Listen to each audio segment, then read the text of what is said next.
Halo sahabat inovasi, jumpa bersama saya Ika Oktavianti dari Badan Penelitian dan Pengembangan Daerah Provinsi Sumatera Selatan dalam acara One Day One Innovation. Satu hari satu inovasi, tiada hari tanpa inovasi. Sahabat inovasi, saat ini inovasi menjadi sebuah keharusan. Dunia terus berubah sehingga kita harus lebih adaptif dan inovatif. Untuk menginspirasi, kami hadir dengan para inovator hebat dengan inovasi-inovasinya dalam acara One Day One Innovation. Telah hadir bersama kami di sini Mbak Siti Hamidah AMD Kep dari Puskesmas 7 Ulu Dinkes Kota Palembang ya. Hari ini kita mau ngobrol-ngobrol inovasinya Mbak Siti yang diberi judul Naik Sepeda atau Silakan Nikmati Servis Terbaik Hipertensi dan Diabetes. Berarti ini terkait dengan hipertensi dan diabetes. Betul gitu ya. sekali. Nah sebelumnya apa nih yang menginspirasi Mbak Siti untuk membuat inovasi naik sepeda ini? Silakan. Oke, yang inovasi naik sepeda ini mengacu pada penyakit hipertensi dan diabetes. Jadi melihat dari banyaknya hipertensi dan diabetes di Indonesia, jadi supaya penyakitnya terkontrol, jadi kami membuat inovasi yaitu pengobatan hipertensi dan diabetes. Selain pengobatan juga kami ada kegiatan tambahan. Nah, pengobatan itu dilaksanakan setiap hari Rabu di Puskesmas 7 Ulu. Jadi kami menyediakan tempat khusus. Jadi di tempat khusus ini sudah ada petugas pendaftaran, ada dokter, ada perawat dan bidan, ada tempat konsultasi, ada laboratorium, sampai ke akhir pengambilan obat. Jadi dia bebas tanpa hambatan. Ketika pasien datang langsung mendapatkan pelayanan pengobatan, selesai. Oh gitu. Ya. Jadi Jadi ini memang dikhususkan untuk pasien-pasien puskesmas yang mempunyai hipertensi dan diabetes. Sebelum adanya inovasi ini seperti apa layanan yang ada di Puskesmas 7 Ulu yang khusus hipertensi dan diabetes ya gitu. Kalau kemarin mereka itu ketika datang terus 2-3 bulan dari situ tidak berobat lagi. Jadi itu yang membuatnya jadi tidak terkontrol dan jadi terkena dampak dari penyakit tersebut seperti diabetes. Diabetes itu efeknya bisa gagal ginjal. Seperti hipertensi, dia juga bisa kena stroke. Nah, maka dari itu kita bentuk inovasi ini supaya dia rajin dan terkontrol untuk memeriksakan pengobatan. Jadi setiap hari Rabu itu disosialisasikan dulu bahwa ada inovasi naik sepeda ini bagi khusus yang pasien hipertensi dan diabetes itu datang ke puskesmas ya. Itu sistemnya seperti apa, Mbak? Kami membentuk suatu klub. Jadi di klub itulah kita ada grup WhatsApp. Jadi dikasih edukasi melalui grup WhatsApp. Kalau besok kita ada pemeriksaan, terus ada juga setiap awal bulan kita ada pemeriksaan gula darah. Jadi sebagai pengingatnya dari grup WhatsApp tersebut. Itu sebulan sekali, seminggu sekali atau gimana? Setiap hari Rabu. Setiap hari Rabu. Jadi pasien itu setiap hari Rabu sudah pasti ada layanan naik sepeda ini gitu ya? Pasti. Kayak apa nih selain pemberian obat dan konsultasi atas penyakitnya, itu selain itu apa lagi aktivitasnya? Ada kegiatan tambahan lainnya. Yang pertama tadi kan pengobatan secara teratur. Terus yang kedua kita ada kegiatan tambahan seperti senam. Senam kesehatan. Senam kesehatan ini kita ada tempat khusus yaitu tempat lapangan terbuka. Karena kami itu sekitar 200 orang. Jadi tidak mungkin untuk di dalam ruangan. Jadi kita ada lapangan terbuka, kita melakukan senam setiap hari Selasa. Dan tidak monoton kan senam, kita ada juga ceramah agama dan pembacaan ayat-ayat suci. Terus selain itu kita juga ada kegiatan selain senam kita ada ceramah agama, kita ada kegiatan rebana. Iya, kegiatan rebana. Terus ini kan mau menjelang bulan puasa. Nah, di bulan puasa ini kita ada kegiatan pesantren kilat. Pasti agak asing kan mendengarnya pesantren kilat bagi pralansia dan lansia. Jadi karena itu bulan puasa, jadi kita tambah pesantren kilat, jadi mereka membawa buku. Jadi mencatat apa yang dijelaskan oleh mentor-mentornya. Kegiatannya itu seperti memandikan mayat, mayat perempuan, mayat laki-laki.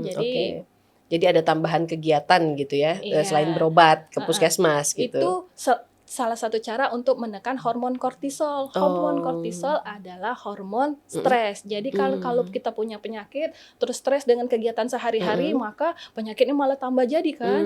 Nah, untuk menekannya itu, makanya kita lakukan kegiatan tambahan. Jadi selama ini mungkin para penderita hipertensi dan diabetes itu yang penting dapat obat aja, terus pulang diminum obatnya, terus kontrol lagi gitu. Kalau ini memang ada tujuan khusus gitu ya untuk menekan hormon kortisolnya supaya jangan stres gitu ya. Jadi dibuat kegiatan di luar dari situ. Nah itu kalau misalnya lansia atau pralansianya tidak menderita hipertensi dan diabetes boleh ikut serta nggak gitu? Atau sudah tercatat nih sebagai pasien? Kalau untuk pengobatan khusus yang hipertensi dan diabetes.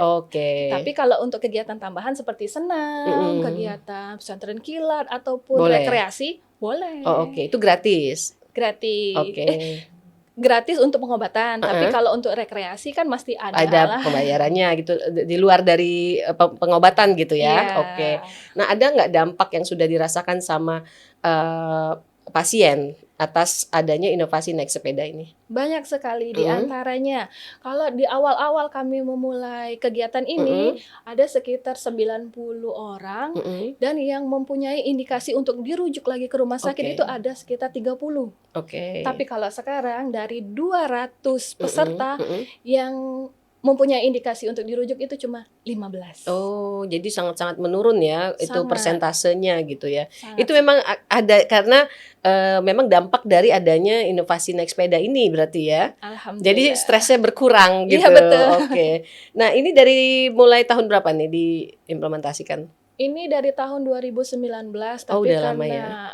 Dengan kemajuan bertambah tahunnya itu mulai. Cuman ya penderita diabetes sama hipertensinya juga nambah dari 90 jadi 200 gitu ya. Iya, yang terdeteksi. Cuma alhamdulillah akibat dampak dari naik sepeda ini turun sampai 15 orang yang butuh rujukan ke rumah sakit. Dan gitu itu lagi ada satu lagi untuk penderita yang terkena yang dirujuk maksudnya yang dirujuk kita ada join nih sama ada salah satu rumah sakit di Palembang untuk melakukan layanan antar jemput. Jadi dia sepertinya lansia kan kalau mau ke rumah sakit itu pasti terkendala anak nggak bisa antar angkutan dan ongkos. Nah dengan layanan antar jemput ini mereka kan sendiri bisa langsung ikut dengan teman-temannya. Ada yang pakai tongkat malahan Mbak. Jadi memang layanannya juga sampai dirujuk itu juga masih ada layanan dari puskesmas gitu ya. Ada hambatan nggak nih dari 2019 sampai sekarang sampai persentase dampaknya tuh sangat signifikan gitu. Setiap kegiatan pasti ada hambatan. Di antaranya karena kami kan banyak sekitar 200 untuk mengikuti senam. Jadi tempat terbuka. Nah, di tempat terbuka ini biasanya kalau lagi musim penghujan seperti sekarang ini. Hujan, belum lagi becek. Jadi kadang nggak bisa gitu ya, mungkin diubahkan dengan kegiatan yang lainnya selain senam gitu ya. Iya, kami pindahkan ke acara ceramah. Nah, harapan ke depannya nih seperti apa? Harapan ke depannya supaya inovasi ini berjalan terus dengan lancar dan orang-orang lebih mengerti tentang penyakit dan mau untuk mengobati penyakitnya sehingga tidak terkena efek dari penyakitnya tersebut. Nah kesan dan pesannya nih terakhir untuk sahabat inovasi di rumah silakan.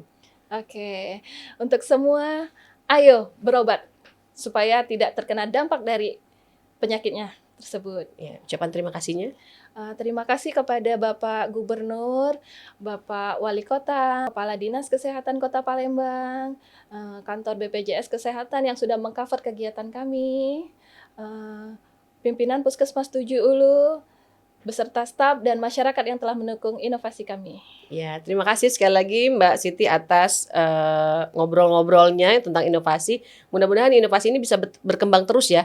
Jadi tidak hanya untuk penyakit hipertensi dan diabetes aja, tapi bisa untuk penyakit lainnya yang memang mungkin butuh mecah stres gitu loh untuk bisa senam gitu, bisa ada penceramah dan lain sebagainya gitu. Mudah-mudahan berkembang di tahun-tahun berikutnya. Terima kasih Mbak Siti. Sama-sama Mbak. Sahabat inovasi, untuk mengetahui lebih lanjut tentang adanya inovasi ini dapat meninggalkan pertanyaan ataupun komentar di kolom komentar podcast YouTube kami. Tetap ingat kita punya jurus 4S. Setiap orang adalah inovator, setiap masalah bisa menjadi peluang inovasi, setiap solusi harus sinergi, dan setiap inovasi harus konkret hasilnya. Jumpa lagi bersama kami di podcast One Day One Innovation selanjutnya. Salam inovasi.